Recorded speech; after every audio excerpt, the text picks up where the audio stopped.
A few start moments later. নমস্কার, আমি চলমান খান। আমি যেন আমার বিয়েটা হয়ে যায় তাড়াতাড়ি করে, আপনাদের কাছে এটাই অনুরোধ। আমরা সবাই মিলে এই ভাদ্র মাসে ওনাকে বিয়ে করাবো।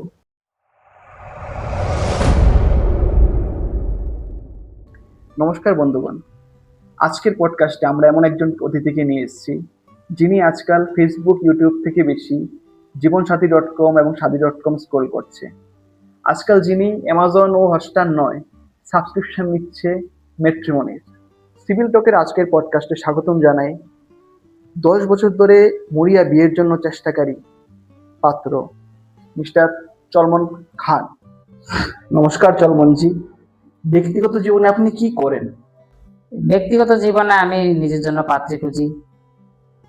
না মানে আপনি জীবনে কি হতে চান বা কি করতে চান? আমি জীবনে করতে চাই বলতে, আমি একটা সুন্দর দেখে একটা লাল টুকটুকে মেয়েকে বিয়ে করতে চাই। এই টুকটুকে মেয়ের পরীর মতো দেখতে একটা মেয়ের স্বামী হতে চাই। ছোটবেলা আপনার জীবনে স্বপ্ন কি ছিল? বড় হয়ে কি হবেন? আমার স্বপ্ন কি? আমার স্বপ্ন তো ছিল এই যে বড় হব, বড় হয়ে বিয়ে করা, এটাই আমার স্বপ্ন। এই স্বপ্ন নিয়ে বড় হয়েছি। তাহলে আপনার জীবনের উদ্দেশ্য কি? আমার জীবনের উদ্দেশ্য আর কি হবে? আমার জীবনের উদ্দেশ্যই হবে বিয়ে করা, বিয়ে করে ফুলসজ্জা করা, সবাই যায় করে, এইটাই আর কি। আপনি বেঁচে আছেন কেন? বেঁচে আছি কেন? বিয়ে করার জন্য বেঁচে আছি, কেন বেঁচে থাকবো? আপনি এত বিয়ে পাগল হয়ে আছেন কেন? কেন আপনি বিয়ে করতে চান? এই যে কারণে, যেমন কি ধরুন আপনার দাদু, এরপরে আমার দাদু জনি সিং, এরপরে খালেদা জিয়া, এই আমাদের যেমন কি বিপ্লব বাবু কি রিসেন্টলি বিয়ে করলেন, এই সবাই তো বিয়ে করছে, যে কারণে বিয়ে করছে, তো ওই কারণে আমিও বিয়ে করতে চাই। হ্যাঁ, আমাদের বিপ্লব বাবু বিয়ে করেছে। তো আপনি কবে বিয়ে করবেন? বিয়ে তো এখনই করার ইচ্ছা, কিন্তু একটা সুন্দর পাত্রী খুঁজে পাচ্ছি না। শুনেছি আপনি 100-র বেশি প্রেম করেছেন এবং ফেসবুক খুললেই সব মেয়েদের মিউচুয়াল ফ্রেন্ডে আপনার ছবি দেখা যায়। তাহলে এখনো আপনার কি বিয়ে করার জন্য মেয়ে খুঁজতে হচ্ছে? সব মেয়েই আমার মতন গুড লুকিং হ্যান্ডসাম ছেলের সাথে প্রেম করে, কিন্তু শেষ পর্যন্ত বিয়ে করার সময় তখন তারা আমাদেরকে বিয়ে করে না। কিন্তু তার শেষ পর্যন্ত তারা বিয়ে করে কাকে? ওই যে পয়সাওয়ালা পেটলা আর ওই চাকরিওয়ালা টাকলা, ওদেরকে বিয়ে করে। ওদেরকে বিয়ে করে শেষ পর্যন্ত ওরা কি বলুন তো, ঠিক মতো পারে না, ওই তখন আমাদের কাছে ফিরে আসতে চায়। কিন্তু ওইসব মেয়েদেরকে আমি পাত্তা দিই না, আজ পর্যন্ত দিইনি, সেই জন্য এখনো বিয়ে করতে পারিনি বা বিয়ে হয়নি মূলত। কিন্তু মানে শুনেছি যে আপনাদের যে সিভিল টকের যে দর্শকগুলো আছে, ওই দর্শকগুলা খুবই লয়াল, মানে খুবই মানে ভালো। তো সেই জন্য আপনাদের দর্শককে আপনি যদি একটু বলে দেন যে আমার জন্য একটা মেয়ে, একটা সুদর্শন মেয়ে, সুন্দর মেয়ে একটা যেন আমার জন্য বিয়ে করার জন্য ব্যবস্থা করে দেয়, আপনি আপনার দর্শককে যদি একটু বলুন। ঠিক আছে, আমাদের দর্শকদের অনুরোধ করব, ওনার জন্য যদি উপযুক্ত পাত্রী থাকে তাহলে পাত্রীর নাম কমেন্টে লিখে দেবেন এবং এই ভিডিওটি ওই পাত্রীর কাছে শেয়ার করে দেবেন। দাদা, ভাই, বন্ধু, তোমার শালিকে আমি বিয়ে করতে চাই, এবং এই ভিডিওটা প্লিজ তোমার শালির কাছে একটু শেয়ার করে দাও, আর তোমার শালির নাম্বারটা প্লিজ একটু কমেন্টে দিয়ে দাও। দিদি ও বান্ধবীরা, তোমাদেরকে বলছি, তোমরা চাইলে তোমাদের ঝগড়াটে ননদের সাথেও আমার বিয়ে দিতে পারো, আর প্লিজ কাইন্ডলি নাম্বারটা একটু কমেন্ট করে দিয়ে দিও। আপনাদের সহযোগিতায় আমার বিয়ে করার স্বপ্নটা পূরণ হতে পারে।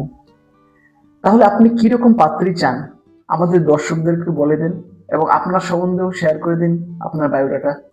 নমস্কার, আমি চলমান খান। আমি ব্যাচেলার, কিছুই করি না, মানে শুধু বিয়ের জন্য পাত্রী খুঁজি। আর কেমন পাত্রী বলতে, আমার একজন চাকরিওয়ালা মেয়ে লাগবে, হয়তো বা বড় লোকের একটা মেয়ে লাগবে, সুন্দর দেখে মেয়ে হতে হবে। যেমন ধরুন আদানির মেয়ে, আম্বানির মেয়ে, টাটা বিড়লা, ওইসব বড় লোকদের মতন বিলিয়নের মেয়ে লাগবে আমার।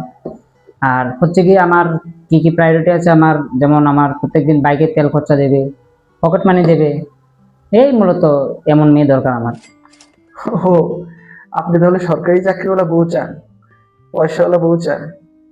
কেন বিয়ে করবে আপনার মতো একজন ছেলেকে একজন চাকরিওয়ালা বা বড়লোক বাপের মেয়ে কেন আপনাকে বিয়ে করবে?